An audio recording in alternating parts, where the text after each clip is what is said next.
ساری یونیورس انسانوں تمہارے لیے بنا ہے، جو کچھ آسمان زمین میں سب تمہارے ڈیوٹی پہ لگا رکھا ہے، اور ساری نعمتیں اللہ نے پوری کر دی، کھلی چھپی سارا فیور تم کو دے دیا، لیکن انسان ہے کہ اللہ کے بارے میں جھگڑا کرتا ہے، جبکہ اس کو اللہ کے بارے میں کوئی پتہ ہی نہیں ہے، نہ کوئی گائیڈ ہے نہ کوئی کتاب ہے۔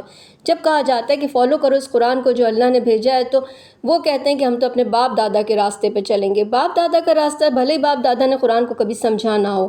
پھر اللہ نے کہا چاہے انہیں شیطان اپنی طرف بلا رہا ہو، عذاب کی طرف، بھڑکتے ہوئے عذاب کی طرف، لیکن چلیں گے باپ دادا کی طرف۔ جو اپنے آپ کو سبمٹ کرتا ہے اللہ کے آگے اور وہ نیکیاں کرتا ہے، تو یقیناً اس نے اچھا راستہ تھام لیا، یعنی اب اللہ کی ساری بات مانی اور خوب اچھے کام کیے، تو اس نے یقیناً بہت مضبوط راستہ، مضبوط کنڈا تھام لیا ہے، اللہ ہی کی طرف سارے معاملے جائیں گے۔ اور جو انکار کرتا ہے اللہ کی باتوں کا، پروفٹ آپ ان کی طرف سے غمگین مت ہوئیے، ان سب کو ہماری طرف آنا ہے۔ پھر اللہ کہتے ہیں ہم بتائیں گے جو یہ کرتے آئے ہیں۔ اللہ ہر کسی کے سینے کے حال تک کو جانتا ہے، دنیا کی زندگی میں تھوڑا سا سامان دیا ہے، پھر ان کو عذاب کی طرف دھکا دے دیں گے۔